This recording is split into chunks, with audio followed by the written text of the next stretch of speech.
Hello students, आज हम फिर अपनी उसी सीरीज को लेकर आगे बढ़ रहे हैं। आज हम बात करेंगे डाइजेशन। डाइजेशन की आवश्यकता ही क्यों है? क्यों नहीं हम जो चीजें खाते हैं वो अपने आप शरीर को पहुंच जाए? यानी वर्ड आपको डाइजेशन समझना है। हिंदी में कहते हैं डाइजेशन का मतलब पाचन, लेकिन पहला शब्द जो इंपॉर्टेंट है पाचन के लिए, मैकेनिकल एंड बायोकेमिकल प्रोसेस। यानी जब आप डाइजेशन कहेंगे तो मैकेनिकल भी होना चाहिए एंड बायोकेमिकल भी होना चाहिए। इसे तोड़ कर नहीं पढ़ेंगे। अगर आप तोड़ के पढ़ोगे तो ऐसा लगेगा मैकेनिकल का मतलब सिर्फ तोड़ दीजिए, मतलब रोटी को अगर हम दो टुकड़ों में तोड़ दें तो वो डाइजेशन नहीं है। हाँ, तोड़ करके उस पर कोई केमिकल रिएक्शन कर ले एंजाइम की मदद से लिविंग सेल के अंदर, लिविंग शरीर के अंदर, तो वो बायोकेमिकल प्रोसेस है। तो इस शब्द को लोग नजरअंदाज कर देते हैं, उनको लगता है मैकेनिकल और बायोकेमिकल। नो, स्पष्ट एनसीईआरटी में लिखा है कि डाइजेशन एक मैकेनिकल और बायोकेमिकल प्रोसेस है। यस। दूसरा पॉइंट ये है कि इस प्रक्रिया में, यानी इस पाचन की प्रक्रिया में, जो नेचर में कॉम्प्लेक्स फूड पाए जाते हैं, कॉम्प्लेक्स फूड को हम तोड़ते हैं। ऑब्वियस से तोड़ते हैं, मैकेनिकली तोड़ते हैं और बायोकेमिकली तोड़ते हैं। लेकिन सवाल है कितना तोड़ते हैं? इतना तोड़ते हैं कि उसका एब्जॉर्प्शन हो सके। यानी एक ऐसी प्रक्रिया जिसमें हम कॉम्प्लेक्स फूड को तोड़ करके सिंपल और एब्जॉर्बेबल फॉर्म में कन्वर्ट करते हैं।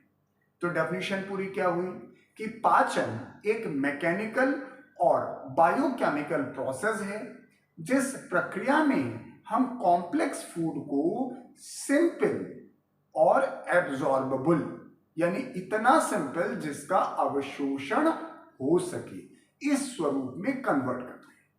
लेकिन हमने शब्द बीच में बोला केमिकल नहीं, बायोकेमिकल।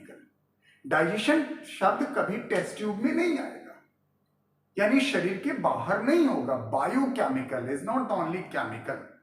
तो जो हम अपने शरीर में डाइजेशन के वक्त कुछ एंजाइमेटिक रिएक्शन पढ़ाएंगे वो केमिकल रिएक्शन कहने को है, क्योंकि हमारे लिविंग शरीर के अंदर हो रही हैं, तो बायोकेमिकल।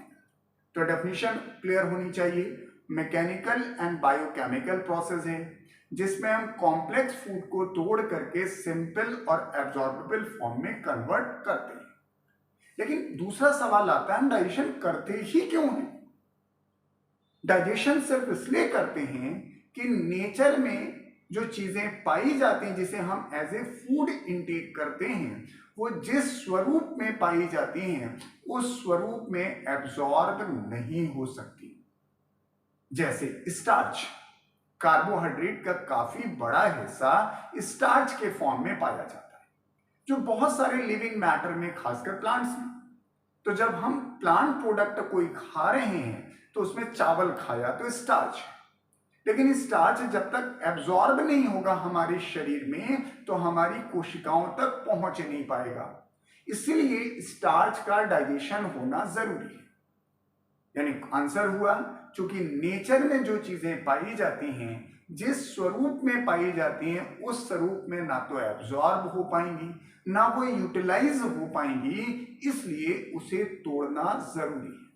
हाँ, यही एक और बात समझ लीजिए, कुछ ऐसी भी नेचुरल चीजें पाई जाती हैं जो जिस स्वरूप में पाई जाती है उसी स्वरूप में एब्जॉर्ब हो सकती है, तो वहां डाइजेशन की जरूरत नहीं है। जैसे मिनरल्स, विटामिन्स एंड वाटर, ये तीनों चीजें डाइजेस्ट नहीं होती हैं। इसका मतलब ये नहीं कि सर ये रेक्टम या एनस के रास्ते बाहर निकल जाती, नो। इन चीजों को डाइजेशन की आवश्यकता नहीं है, क्योंकि नेचर में जिस स्वरूप में पाए जाते हैं उसी स्वरूप में एब्जॉर्ब हो सकते हैं। जैसे आपने ग्लूकोज खाया तो ग्लूकोज ऑलरेडी काफी सिंपल फॉर्म है, तो अगर आप ग्लूकोज खाते हैं, जैसे ग्लूकोन डी खाया, तो उसमें डाइजेशन की जरूरत नहीं है, वो उसी स्वरूप में एब्जॉर्ब हो जाएगा। अगर आपने कोई ऐसी डाइट ली जिसमें अमीनो एसिड ऑलरेडी हैं, प्रोटीन नहीं, अमीनो एसिड है, तो वहां डाइजेशन की जरूरत नहीं है। यानी इन समरी डाइजेशन की आवश्यकता इसलिए पड़ी क्योंकि हम जो खाना खाते हैं वो एब्जॉर्ब हो सके। जितना बेहतर डाइजेशन होगा उतना बेहतर एब्जॉर्प्शन होगा। Good luck to all of you.